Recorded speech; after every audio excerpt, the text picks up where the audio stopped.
경상도에 가면 이런 말이 있습니다. 실컷 울고 난 뒤에 누가 죽었냐 한다고요. 누가 죽었는지 알아보지도 않고 먼저 울기부터 한다는 거죠. 지금의 우리 한국의 기독교뿐 아니라 세계의 기독교계가 바로 그런 짓을 그것도 수천 년을 하고 있다면 여러분들 믿어지십니까? 이렇게 과학과 지식이 발달한 시대에 얼마나 잘나고 똑똑한 신학자, 목사님들이 많은데 설마 그런 일이 있으려고요 싶을 겁니다. 그런 이야기거리들이 너무나 많지만 오늘은 성탄절도 다가오고 했으니 예수님의 탄생에 대한 이야기를 가지고 함께 살펴보려고 합니다. 예수님께서 태어나신 날짜가 성경에 기록이 되어 있을까요? 없을까요? 유튜브에 보면 많은 유명한 신학자나 목사님들이 성경에는 예수님 탄생일이 기록되어 있지 않다고 하는 강의들이 많이 있습니다. 과연 그들의 말이 옳을까요? 단도직입적으로 예수님의 탄생 날짜에 대한 기록은 분명히 있습니다. 그런 정보들을 눈을 열고 마음을 열고 찾아보시면 인터넷이나 유튜브에서도 너무나 쉽게 찾아볼 수 있는 것인데 애써 그런 사실들을 외면하며 자기 체면이나 자존심 때문에 자기의 오류를 인정하고 싶지 않으니까 그런 일이 생기게 되고 나아가서는 그 덕분에 우리 기독교계는 족보에도 없는 성탄절을 12월 25일에 보내고 있는 겁니다. 12월 25일이 진짜로 예수님이 태어나신 날이 아니라는 것 정도는 알고 계시는 분들이 많으실 겁니다. 그렇다고 아무런 기념도 하지 않고 지나가려니 어정쩡하게 받아들이고 관습과 습관을 따라 그렇게 그냥 지내고 있는 거죠. 그건 날짜가 중요하냐, 우리 마음이 중요한 거지. 그러면서 말입니다. 만약에 성탄절이 아직 제정되지 않은 시기에 불교권 국가의 사람들에게 복음을 전해서 기독교 국가가 되었다고 가정을 해보죠. 그런데 석가탄신일은 있는데 예수님의 탄생일이 없으니 뭔가 좀 아쉽겠죠. 그래서 궁여지책으로 불교권의 사람들의 민심도 얻을 겸 그냥 석가탄신일을 성탄절로 지낸다면 어떨까요? 그건 말도 안 된다고 생각하실 분들이 많이 있으시겠죠. 사실은 성탄절이 그런 식으로 제정되어 2000년 가까이를 그렇게 온 겁니다. 기독교를 박해하던 로마 제국이 기독교를 국교화하면서 예수님의 탄생일을 기념하고 싶은데 성경을 정확히 모르다 보니 그런 기록이 없다고 생각하고 그 당시 태양신을 숭배하던 사람들에게 무속신앙에서 축제로 삼던 12월 25일을 그대로 예수님 탄생일로 잡아 기념하게 된 것인 거죠. 이것은 우리나라에도 해가 가장 짧은 동지가 지나면서 태양이 다시 길어지기 시작하는 기점을 기념하는 것으로 동지 추기를 지내던 것과 비슷한 성격이기도 한 것입니다. 특히 위도가 올라갈수록 겨울이 되면 추위의 고통이 심하기 때문에 태양에 대한 열망은 더 강렬하기에 그런 추기를 지내는 것도 당연한 현상이라 할 수 있을 것입니다. 물론 그때 당시로는 성경적인 지식이 부족하고 기독교가 무지막지한 박해를 받다가 이제 좀 평화로워진 시기이기에 체계화될 여유도 없었다 하겠지만 지금은 이 21세기에 밝은 대낮 같은 시기에 미개할 때 세워진 그런 결정을 아무런 비판의식 없이 그대로 계승한다는 것은 뭔가 좀 2%가 부족한 모습이 아닌가 하는 겁니다. 그렇다면 예수님의 탄생일이 성경에 있긴 하는 걸까요? 있다면 어디에 있을까요? 대개 이런 질문을 하면 예수님의 탄생일이 몇 월 며칠이라고 딱 못 박아 기록해 놓았기를 기대하니까 못 찾으시는 겁니다. 그리고 더 못 찾는 이유는 그런 힌트가 주어져 있지만 성경을, 특히 구약 성경을 잘 모르기 때문에 더욱 그런 겁니다. 자질구레한 말로 돌려 말하지 않고 바로 정답을 말씀드리면 예수님의 탄생과 연관되어 나타나는 사건이 바로 마태복음과 누가복음에서 자세히 소개하고 있는데, 특히 누가복음에서는 예수님의 탄생과 함께 세례 요한의 출생에 관한 이야기부터 나오죠. 그런 기록들을 보면 예수님은 세례 요한보다 6개월 정도 늦게 태어나죠. 이런 정도는 모두가 잘 알고 계실 겁니다. 그런데 우리의 성경 지식 수준이 여기서 한 걸음을 더 나가지 못해서 세계의 모든 기독교가 오리무중에 빠져 있는 것입니다. 특히 오늘날은 메시아닉주 출신 목사님들이 많이 생겨서 이미 구약의 율법에 대한 깊은 이해와 그걸 바탕으로 신약과 구약의 연관성에 대해 아주 깊이 설명해 놓은 내용들도 아주 많습니다. 우리 기독교계는 관습에 빠져 구약의 율법을 갖다 버리다 보니 아예 관심조차 기울이지 않고 외면하고 있는 거죠. 자, 그러면 먼저 예수님의 탄생일을 유추할 수 있는 자료들을 좀 찾아보고 바로 설명을 드리도록 하겠습니다. 먼저 누가복음 1장을 보시면 세례 요한의 탄생 비화가 잘 기록되어 있죠. 거기를 보시면 세례 요한의 아버지 사가랴가 제사장의 반열 중에 아비야 반열이라고 소개를 하고 있습니다. 그 사가랴가 성전에서 봉사할 기회를 얻게 되어 성전에 나아갔을 때에 예수님의 출생 때처럼 천사가 나타나 세례 요한의 출생을 예고해 주죠. 그런데 사가랴는 그 전달을 받고서 자기나 아내가 나이가 너무 많아 임신이 불가능한데 어찌 그런 일이 가능하겠느냐고 반문하게 되죠. 그래서 천사는 사가랴에게 아들이 태어날 때까지 벙어리로 만들어버리게 됩니다. 어쨌든 그런 우여곡절 속에 세례 요한이 태어나는데 여기에서 예수님의 탄생에 대한 중요한 비밀이 연결되어 있는 것인 겁니다. 그리고 다른 한편으로는 천사가 예수님의 모친인 마리아에게 나타나 예수님의 탄생을 예고하면서 6개월 전에 네 친족 엘리사벳도 임신을 했다는 것을 알려주지 않습니까? 그러니 사가랴의 아내 엘리사벳과 마리아는 친척이었던 거죠. 고로 마리아도 레위 지파라는 것을 알 수가 있는 거죠. 이 사실은 구속사적으로도 굉장히 중요한 내용인데 우리 기독교계에서는 그런 중요성에 대해서는 아무런 언급을 하고 있지 않고 있는 겁니다. 어쨌든 여기서 알 수 있는 사실은 예수님과 세례 요한의 출생에는 6개월의 시차가 있다는 것인 거죠. 자, 이 사실이 왜 중요할까요?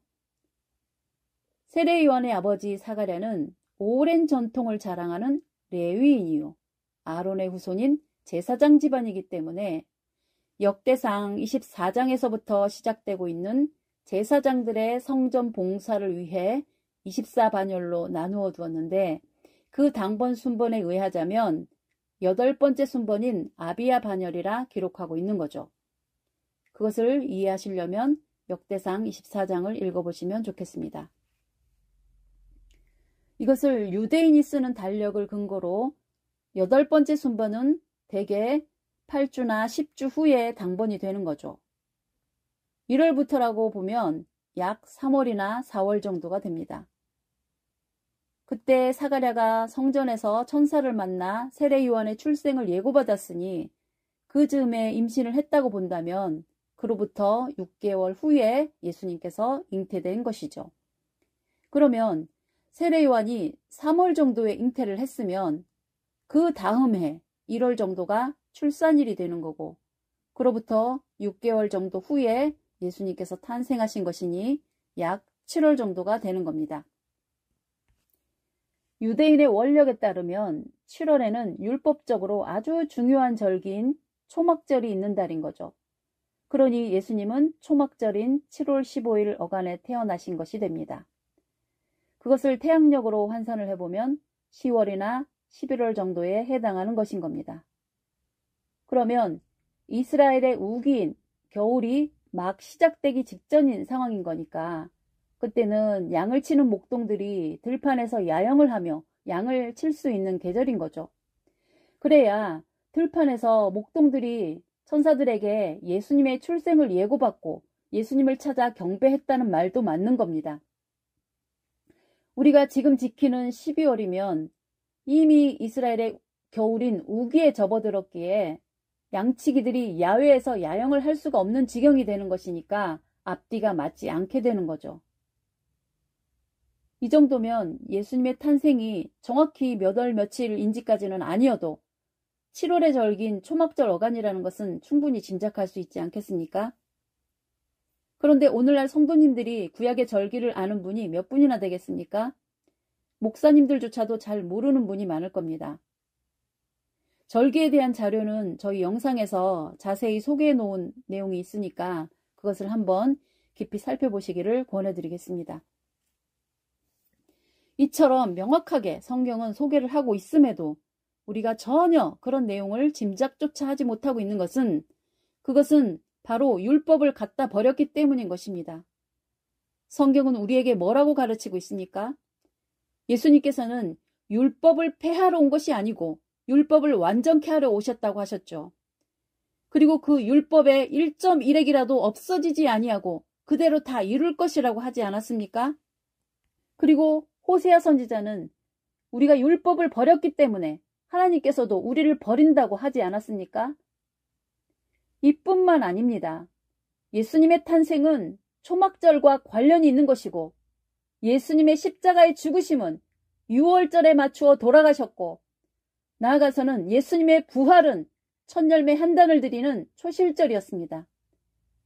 그뿐만이 아니라 오늘날의 교회를 있게 한 성령 강림의 사건은 77절이라고도 불리는 오순절 날이니까 그야말로 레위기 23장에서 소개하고 있는 이스라엘의 절기가 모두 예수님의 생애와 사역에 직결된 것들인 겁니다. 이 정도면은 예수님의 사역은 구약의 율법인 이 절기를 빼놓고는 설명을 할 수가 없는 것인데 우리 기독교는 이런 것도 모른 채 2000년간이나 잘도 해먹고 온 것인 거죠. 이렇게 본다면 구약의 율법은 단순히 하나님을 섬기는 하나의 예법으로만 주어진 것이 아니라 앞으로 오실 예수님에 대한 모든 예언이 다 담긴 그야말로 예언 중에 예언의 엑기스에 해당한다는 것입니다. 그러니 율법의 1.1핵도 없어지지 않고 이룬 것이니 이런 엄중한 말씀을 누가 시대가 바뀌었으니 신약시대에는 더 이상 율법이 필요 없다 그럴 수가 있겠습니까? 감히 그런 막말을 하는 사람은 바로 사단의 사주를 받아 기독교를 무너뜨리기 위해 이용된 거짓 목자들이 아니고 무엇이겠습니까? 이런 거짓 복음에 농락당한 세월이 얼마입니까? 그러니 이런 교회에 생명력이 있을 턱이 없는 것이고 그 타락의 대가를 오늘날 기독교가 세상에 짓밟히며 사라져가는 것으로 당하고 있는 것일 겁니다. 교회가 이런 지경으로 타락했으니 세상은 어떻겠습니까? 온통 전쟁과 재난의 소문, 전염병에 갖가지 질병과 범죄에다가 이제는 자연환경조차 미쳐 돌아가며 온갖 재난들을 안기고 있으니 그야말로 세상의 종말이 온 것인 거죠. 국가는 정치 지도자들의 타락으로 망하게 되듯이 교회는 목자가 타락하는 순간 모든 것이 끝장나고 마는 겁니다. 지금의 이런 상황이 여기서 끝나는 것이 아닌 겁니다. 더 심각한 것은 초림 예수님의 상황은 이미 끝이 난 지나간 사건에 불과한 것이지만 다가올 재림의 준비는 어떻게 해야 할까요? 이렇게 명백하게 기록해 놓은 예수님의 탄생일조차도 알지 못해 밝은 대낮에 소경처럼 더듬고 있는데 어찌 재림에 대한 말씀을 찾아 올바르게 믿고 준비할 수 있겠습니까? 그러니 재림이라 그러면 허구한 날 하는 소리가 그날과 그 시는 알 수 없다는 소리만 외치고 있는 것 아닙니까? 물론 그날과 그 시는 아들도 모르고 천사도 모른다고 하셨지만 과연 그 말씀이 재림에 대해서는 아무런 징조도 분위기도 모른다는 뜻일까요? 예수님의 탄생과 죽으심과 부활 그리고 성령 강림의 사건이 구약 성경에 정확히 예언이 되어 있었다면 과연 재림의 예언도 이렇게 예언이 되어 있어야 하는 것이 아닐까요? 오늘은 길게 말씀드릴 수는 없으니까 맛보기 정도로 약간의 힌트만 드리도록 하겠습니다. 레위기 13장을 보시면 거기에는 안식일부터 유월절, 무교절을 비롯해 오순절과 초막절 절기에 대한 설명이 자세히 나와 있습니다. 이 모든 절기가 다 초림의 예수님과 직접적으로 연결된 중요한 예언의 율법들이었다 했습니다. 그런데 여기에는 초림의 예수님에게는 소개되지 않은 중요한 절기가 남아있는데 그 절기가 바로 나팔절과 속죄일의 절기인 것입니다. 나팔절은 7월 1일이고 속죄일은 7월 10일인 겁니다. 다른 절기들은 다 예수님의 초림 사역에서 이루어진 날짜들인데 나팔절과 속죄일에 대해서는 예수님의 사역과 날짜로 맞출 만한 사건이 나타나지 않고 있는 것입니다. 왜 그런 것일까요? 그것은 이 날들이 초림의 예수님과는 상관없는 절기는 아닐까요? 이런 것까지 다 설명하려면 며칠을 강의해도 부족하지 않을까 싶을 정도니 이 짧은 영상으로는 다 설명하기가 곤란하겠죠. 여하튼 오늘날 재림을 이야기하는 목사님들, 휴거파라든지 전천년이 어떻고 후천년, 무천년이 어떻고 떠드는 사람들은 먼저 이 절기에 얽힌 성경의 뜻부터 풀어놓고 덤벼도 덤벼야 하는 것입니다. 나팔절은 예수님의 재림 때에 천사들의 나팔 소리와 함께 오신다는 말씀과 관련 있는 것은 아닐까요? 7월 1일 나팔절에 구름 타고 예수님께서 오신다면 오셔서 열흘 정도 뒤인 7월 10일에 대속죄일에 모든 인류의 죄를 다 대속하시고 7월 15일 초막절 절기에 추수하여 알곡을 모으는 역사로 이어지는 것이 아닐까요? 7월 15일 초막절은 수장절이라고도 하는데 그것은 추수감사절의 의미가 담긴 것이니 모든 것이 자연스럽게 연결되는 것 같지 않습니까? 또 마태복음 13장 가라지 비유에서는 추수 때를 세상 끝이라고 예수님께서도 강조하셨죠.